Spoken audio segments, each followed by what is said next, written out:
Some people may have seen old celebrations of the Mass in which the Mass was spoken in Latin. Or some of you may be of that vintage who remember the Mass celebrated in Latin.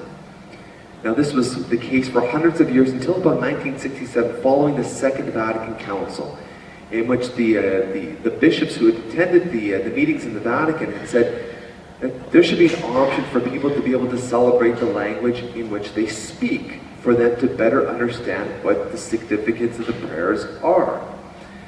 So even though the official language of the Roman Catholic Church is Latin, now we celebrate the Mass in various other languages.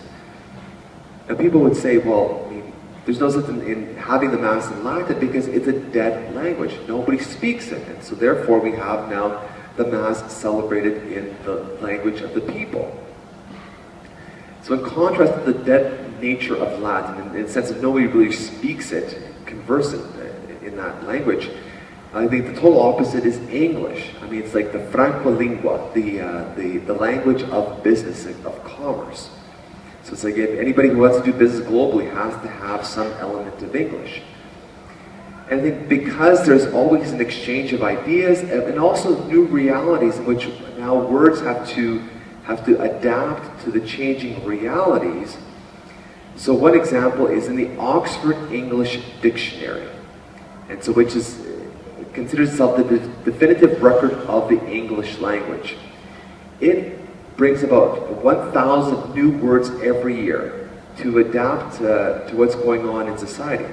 For instance, in its latest update, it now considers ear-piercing a proper word. Pollutable is an adjective, which is a proper term.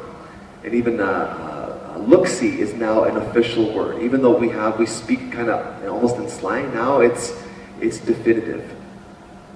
And so language has to change in order to communicate a new reality. And then one instance of that even happens in the Bible. So in the New Testament, that the gospel writers actually invented a new word. And we pray it at least once a day, if not several times a day, in the Our Father. This new word is what we pray, give us this day our daily bread. Now the Greek word for daily is epiousios. Holy smoke, what's that? It literally means epi, which means super or above, and ousios means substance or substantial. So where we get daily, epiousios, it really means super substantial. Now when we pray the Lord's Prayer, we ask for our daily bread, which is significant, because to live a Christian life is a difficult challenge. And so we need to be nourished in order to live out that reality. So daily is applicable to right now. I need food in order to live out this journey. But there's also a dimension of super substantial in terms of kind of what the future holds, to celebrate the bread of life in heaven. And so when we pray that prayer, give us this day our daily bread, we're asking the Lord to give us a taste of the future, super substance. And so every time we celebrate the Eucharist, not only do we look at the past, that this is a representation of Christ's suffering and his death on Calvary, we also have a foretaste of that today, which promises us a future of glory and to find nourishment in heaven. And so the idea of super substance is really significant, because especially when we pray the Our Father, like the church in history notes that it's significant to pray that prayer before we receive communion. So it's a reminder for us, when we pray, give us this day our daily bread, give us the Eucharist, give us the super substantial food for the journey, so it nourishes us today and gives us a foretaste of the future redemption, the future resurrection. And so language has to adapt to new realities. And so when the gospel writers were communicating, hey, this bread that the Lord gives to us is significant, super substantial. Now the Pew Study for Religion and Public Life did a survey in the United States in 2011. And the survey was based upon people's understandings of their own religions. So for us, they asked about Catholic understanding of various doctrines. So when they asked people, do you actually believe that your celebration of communion is actually the body and blood of Jesus? The survey said 45% of Catholics do not believe that that is the body and blood of our Lord. It is merely a symbol, a presentation, but not actually the body and blood. And I think by virtue of our faith, even though we don't necessarily see that it is the body and blood of Christ, and even when we eat of the body, drink of the blood, it tastes like bread, it looks like wine, it tastes like wine, but it is the body and blood of our Lord. Super substantial. I think for many people who don't believe, I mean, the ones who don't believe aren't here.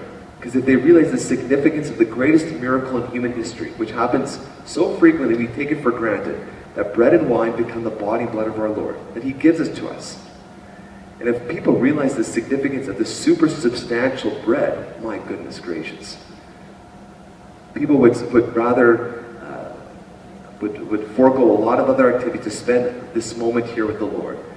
Not only to have this super substantial bread as nourishment for the journey of daily life, but also of the foretaste of heaven. And I think it's up to us to be the missionaries, to be like the new dictionaries, to communicate this new reality to the people who don't believe that Jesus loves us so much. He not only speaks to us in His Word, but He gives us His body and blood. And if people realize the significance of the God who's so near and dear to us, Emmanuel, God with us, my goodness, wouldn't the world be changed? And I think it's incumbent for us to communicate that both in word and also in action. That our lives have to be transformed. Our lives have to become super substantial. If we're eating the super substantial bread, and if we go and live a life not in keeping with the body of Jesus in our lives, people are going to say, that's a bunch of nonsense. But if they see the change in us, and then they ask us, well, how come you're so different? How come you're so happy? How come you're so much like the Lord? Well, then you communicate and say, hey, I had the body and blood of my Lord. And that's why I'm different. Super substantial. And so as I mentioned, Latin is a dead language because people don't speak it anymore.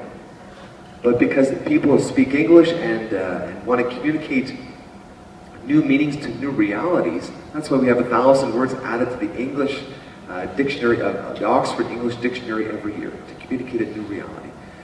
So this week as we have consumed the body and blood of our Lord, let us communicate the new reality of our lives and bring that to the people who don't understand, who don't have the words, who are looking for meaning in their lives, and say, the Lord wants to speak a new language to you, a language of love, which I can tell you both in word and in deed. So the Lord communicates His super substantial food for us.